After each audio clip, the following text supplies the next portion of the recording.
United States Army presents The Big Picture, an official report produced for the armed forces and the American people.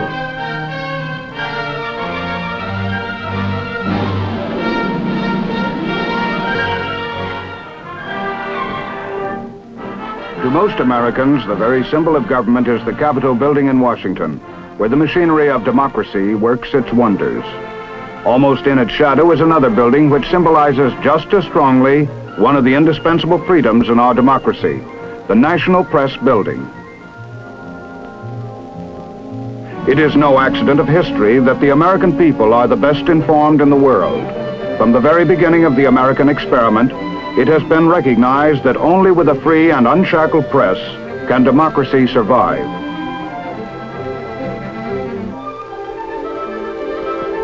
This recognition of the press's importance has given it a position of undeniable privilege and prestige in our society. But it has also placed upon it the grave obligation to keep the people truly informed. Nowhere is this obligation more certainly recognized. Nowhere is the responsibility more keenly felt than in the National Press Building. Its distinguished tenants have behind them a breadth of knowledge of our national life exceeded by no other group, a knowledge of the intricacies of the American scene in all its locations. For these men comprise the Washington bureaus of leading newspapers and news services throughout the country.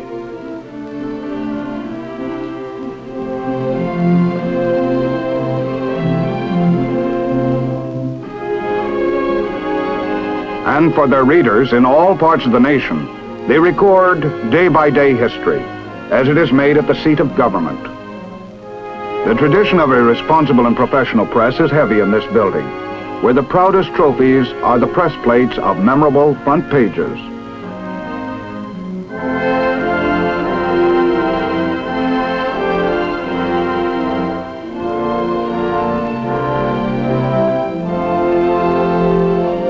The men of the Washington Press Corps are among the finest their profession can produce.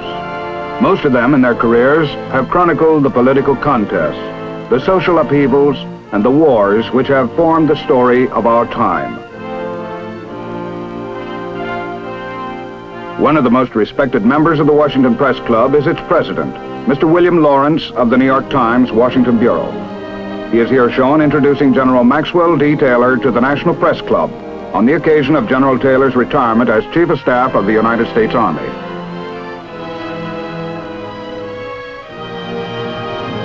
Later, with Mr. Lawrence, we will screen the actual combat films of the middle phase of the Korean War. Bill Lawrence's daily job of reporting brings him into constant contact with the men and events who make headlines. He is exceptionally qualified in the field of newspaper reporting. In his 18 years with the New York Times, Bill Lawrence has covered some very significant stories. During World War II, he was for a while chief of the Times Bureau in Moscow, and then he reported on the war from Okinawa. He flew with B-29s over Tokyo and other Japanese cities. And after World War II, he covered the Civil War in Greece. And then, with many other illustrious reporters, he saw and reported the war in Korea. Today, we're fortunate to have Bill Lawrence with us to look into a particular phase of that war. Good to see you, Bill. Nice to see you, Stu. You know, I was very fortunate recently on a big picture to have one of your colleagues, Jim Lucas of Scripps Howard. Yeah, I got a chance to see that one, Stu, and as I remember it, Jim picked up the war at about the beginning in June and carried it up to the defense of the Pusan perimeter. That's right. And today I'd like to pick it up from that same point, carry it on, from that period when we broke out of the perimeter in September 1950.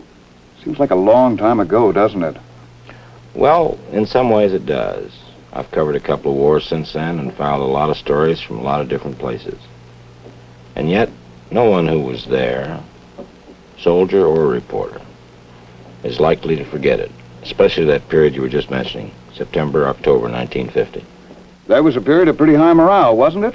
Oh, very high. You see, first there'd been the retreat, then that holding operation along the Nakhtong, and then finally we were able to go on an offensive That was smashing the North Korean army. That's right. Bill, you're the kind of a reporter that calls the shots as he sees them. Your record speaks for itself. A very accurate one. I have a book of clippings of stories that you filed during the Korean War. And I'd like to read a sentence from one of them. Shoot. You wrote it in late August 1950. There is a sense of optimism in American circles that certainly could not have been detected 2 weeks ago. What prompted you to write that? Well, let's recap a little bit. Swiftly, treacherously, without warning, the North Korean army had smashed across the 38th parallel in late June. They fully expected they'd be able to drive all the way down the peninsula before anybody could or would come to the aid of the South Koreans. But fortunately, the United Nations were able to act swiftly. They branded this an act of aggression, and this authorized other nations to come to the aid of the South Korean army. Now, the first available troops were those U.S. occupation forces stationed in Japan. Just 3 divisions. Badly equipped and under strength. And the North Koreans were strong and well-equipped. They'd prepared for this invasion for a long time, and consequently our forces had a pretty rough time of it in those summer months of 1950. About the only thing we could do was withdraw to a defensive line south of the Nakhtong River. Well, withdraw is a polite way of saying we got chased there, and we did hope we could hold there while we built up supplies and equipment and men. We did manage to do that, although it seemed like a pretty thin hope very, very much at the time. Mm-hmm. But it did break up the enemy's plan for a quick push all the way down the peninsula. Well, they just couldn't get through, as I said. Every time he tried, the enemy weakened himself a bit more, and at the same time, from America and from other nations, troops were pouring into Pusan, more and more equipment, and we were rebuilding the South Korean army, which had taken such a terrible beating in those early days of the war. And so, with the knowledge that we were going to make this play at Incheon, it was possible late in August to report truthfully that a new sense of confidence was taking hold. Looked as if things were really going to happen. It did indeed, and things did happen. More swiftly and on a grander scale than anybody could have dreamed the day I wrote that story. On September 15th, 1950, the UN forces take the offensive. An assault fleet appears off Walmy Island at Incheon Harbor, 150 miles behind enemy lines. It's a daring end-run maneuver which takes the sleeping enemy completely by surprise.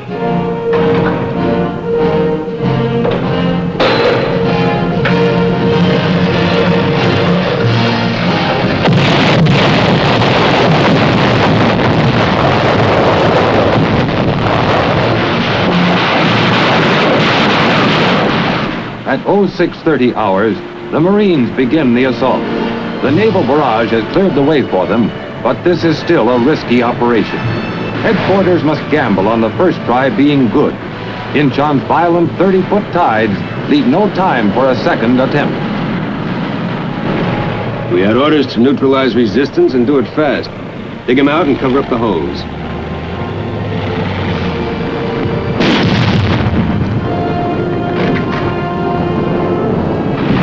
It took us 58 minutes to secure the island.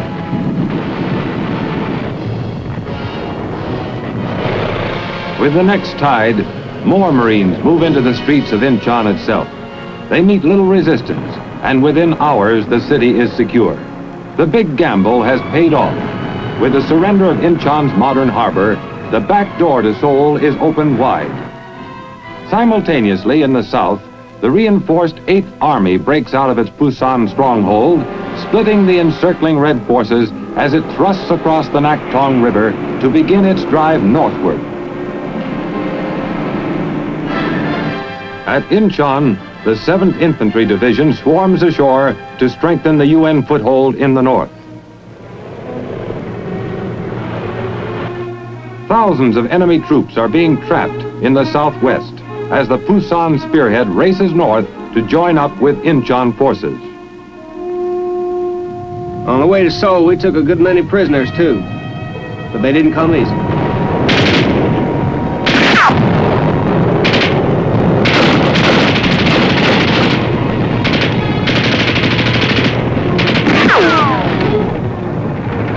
United Nations strength is growing in the north. Men and machines, first hundreds, then thousands, flow inland from the sea to join the attack toward Seoul. With each step, however, they meet stiffening resistance as the retreating enemy consolidates his forces. At Busan, still another nation joins the growing UN command as 1,200 men of a crack Philippine regimental combat team come ashore.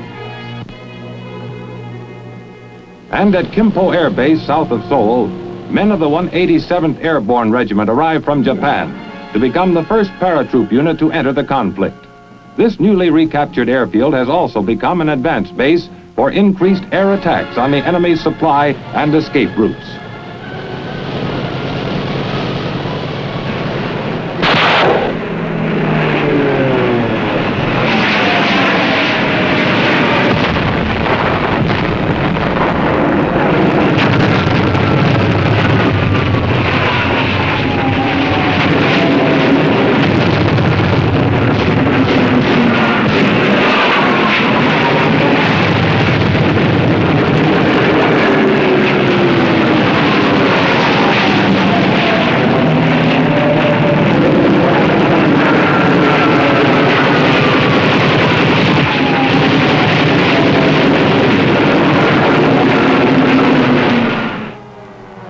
As the spearhead from Busan gathers momentum, columns of transport barrel northward against a disheartened enemy.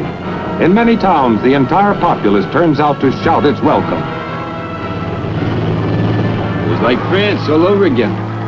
Couldn't understand what these people were saying either. Some places, nobody was around to say anything. It's only about 20 miles from Incheon to Seoul, paved highway all the way. But it took us a week of hard fighting to make the trip.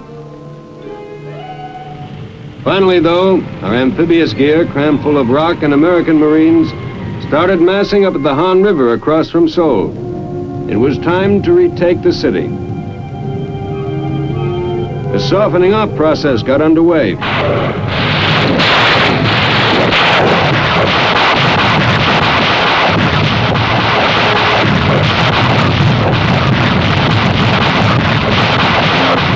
The Han River crossing means a full-scale amphibious operation, since the Han, here near its mouth, is well over a mile across.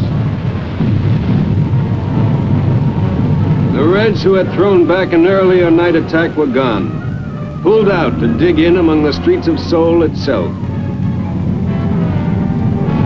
The battle for Seoul was rough. 10,000 communist troops garrisoned every building and street junction with orders to fight to the death. A great many did.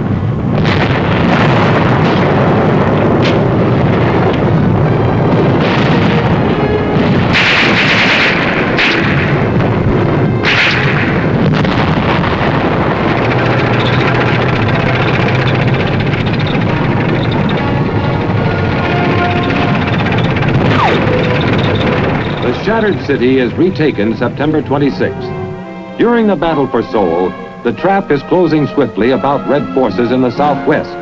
The day after Seoul falls, troops from the 7th and 1st Cavalry Divisions join up just south of Suwon. 2 days later, in the battered Capitol building, special ceremonies are held as General MacArthur officially returns the city to Syngman Rhee, President of the Republic of Korea. Now begins a tragic homecoming for the thousands who had fled the city only 3 months before.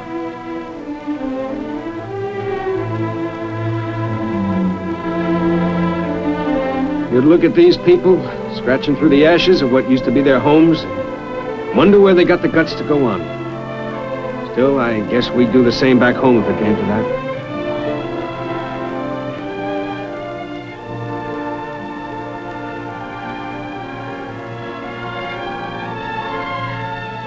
As life begins to take root again in Seoul, the UN advance in the eastern sector goes on. On September 30th, ROC forces reach the 38th parallel. They cross it the following day. One old guy couldn't keep it straight who was who. Turned out to meet the ROC Army with North Korean flags.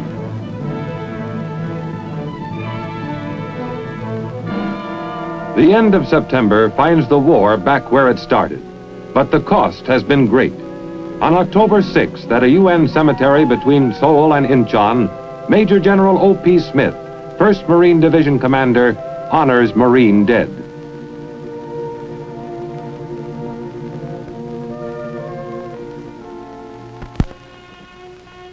Representing the Army is Major General David Barr, 7th Division Commander.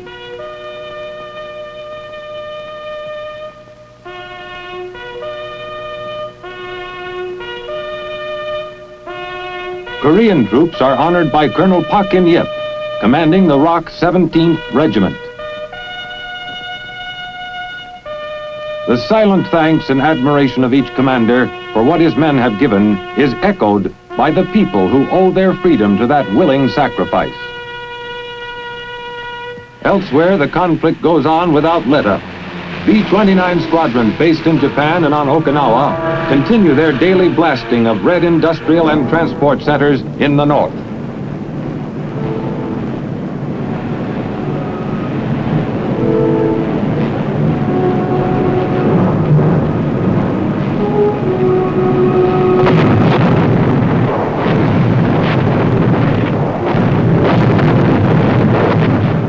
For us, it was a funny situation. A commuter's war, somebody called it. You'd eat breakfast with your wife and kids, spend the day over some rail center or factory or harbor, and head back home to sleep in your own bed at night. Funny situation.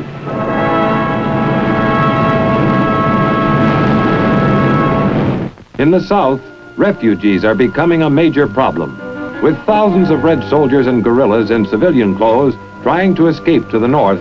Each refugee must be individually, time-consumingly screened. To the north, events are moving so rapidly that reinforcing units are hard-pressed to keep pace with the UN advance.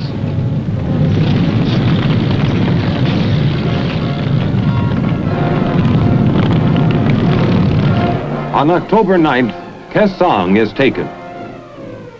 This surrender frees the last South Korean city held by the Reds. Then on the east coast, Wonsan. Just 2 days after the fall of Kaesong, ROK 3rd Division troops seized the port of Wonsan, having marched 287 miles in 20 days to get there. They met little resistance.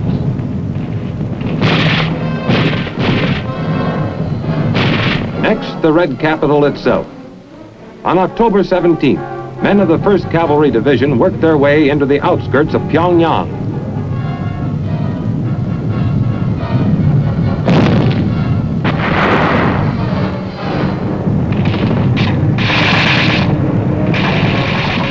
In less than 24 hours, the North Korean capital is in United Nations hands. These were important victories. Incheon, Seoul, Pyongyang. Very important indeed. You know, complete victory seemed just around the corner. Yeah, as a matter of fact, if you don't mind, I'd like to quote a phrase you wrote right after the fall of Pyongyang. Now that the Korean War is evidently drawing to an end. Well, that does read a little silly now, doesn't it, considering what happened for the next 3 years? But you got to remember that that was before the Chinese communists hit us. And everybody, the highest military brass, the GI on the line, the reporters, all thought that the North Korean army had been smashed so thoroughly that the mopping up process would take only a few weeks.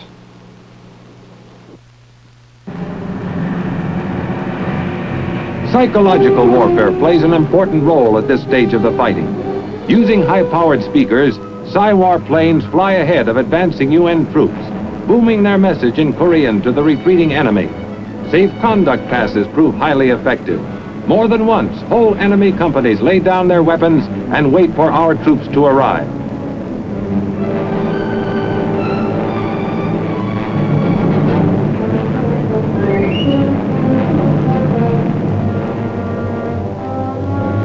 Days after Pyongyang falls, our first combat airdrop in Korea gets underway in an attempt to cut off retreating Red forces north of Pyongyang.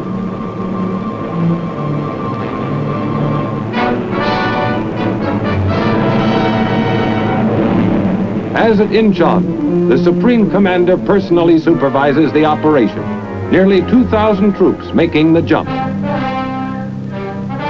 In a second wave, the heavy equipment arrives, Air Express. Local transportation is pressed into service.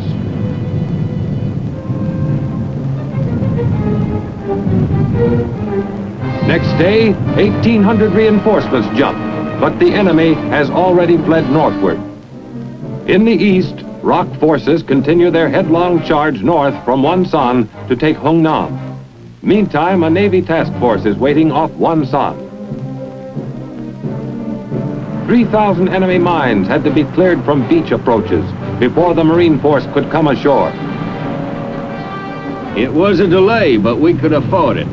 The rocks had made us a welcome present, a beach with no enemy guns on it.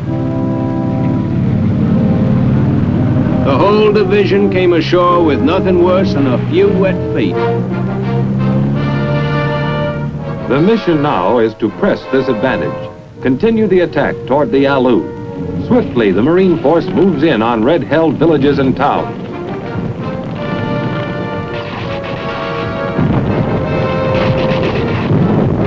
And just as swiftly, out the other side. Spirits are high. 3 days later, and more than 100 miles closer to the Yalu, the 7th Division makes its landing at Iwan. Ships of every description swarm into shallow water to disgorge 7,000 men and their machines. Their only opposition, the deep, loose sand of Iwan's beaches.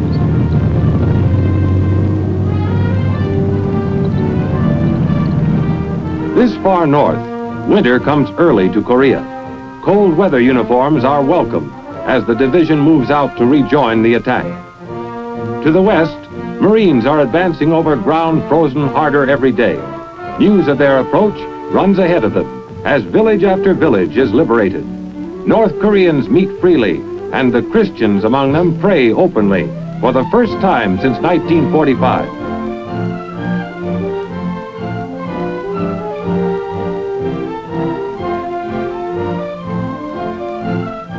The shattered communist forces are pulling back into the last corner of this peninsula they had set out to conquer. UN troops follow as fast as the tortuous terrain and increasing cold will allow. In the eastern sector, it is difficult even to keep contact with the retreating enemy. In the central sector, however, prisoners taken during a strong Red counterattack give warning of potential danger.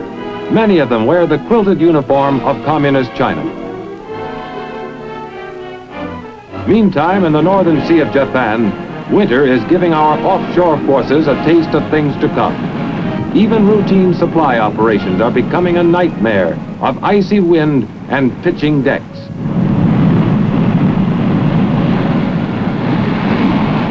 We kept our aircraft warmed and ready to take off the minute the weather lifted. But meantime, the Reds would have a lot less trouble moving troops and supplies on Korean roads. We didn't like that thought much.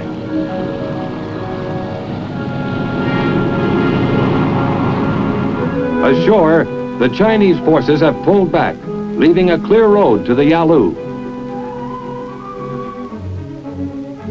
The village of Haisanjin huddles against the banks of the Yalu across from Manchuria. Here, men of the 7th Division set up their outposts. It seems a sorry spot to spend Thanksgiving Eve.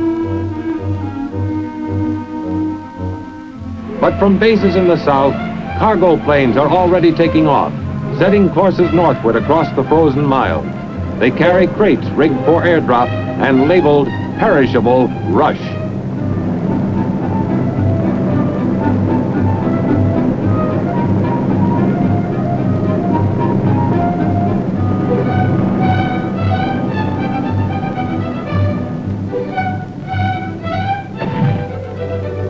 Turkey and the trimmings, courtesy of the U.S. Air Force. All over Korea, mess kits overflow with steaming potatoes, giblet gravy, cranberry sauce, the works. Along the Yalu, everything is quiet. Every man, no matter what his duty for the day, shares in the traditional feast of gratitude.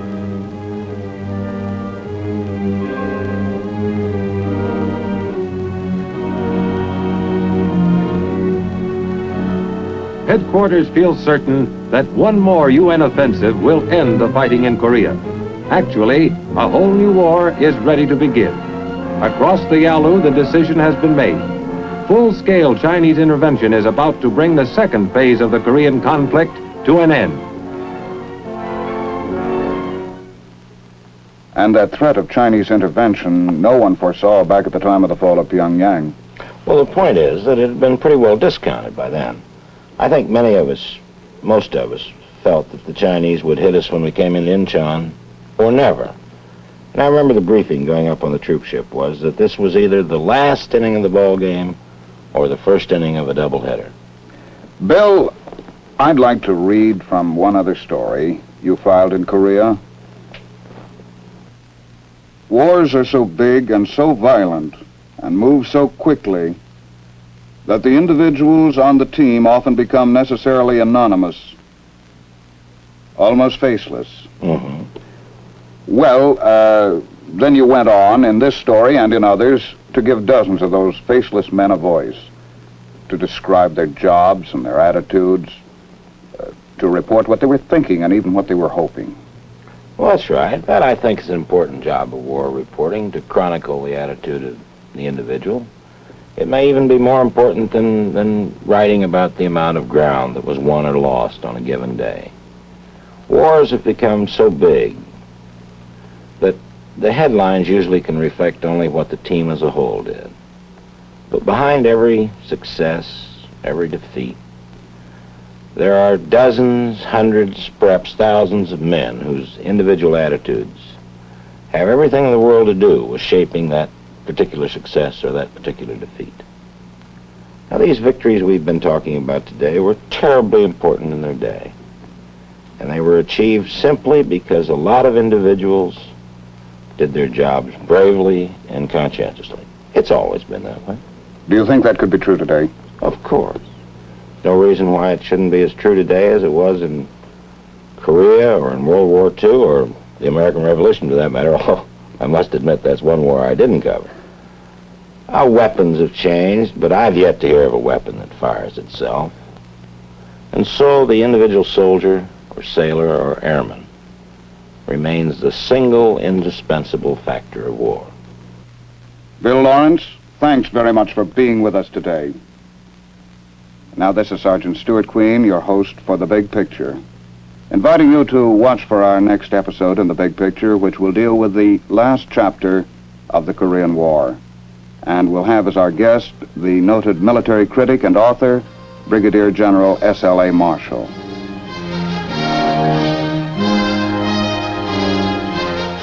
The Big Picture is an official report for the armed forces and the American people.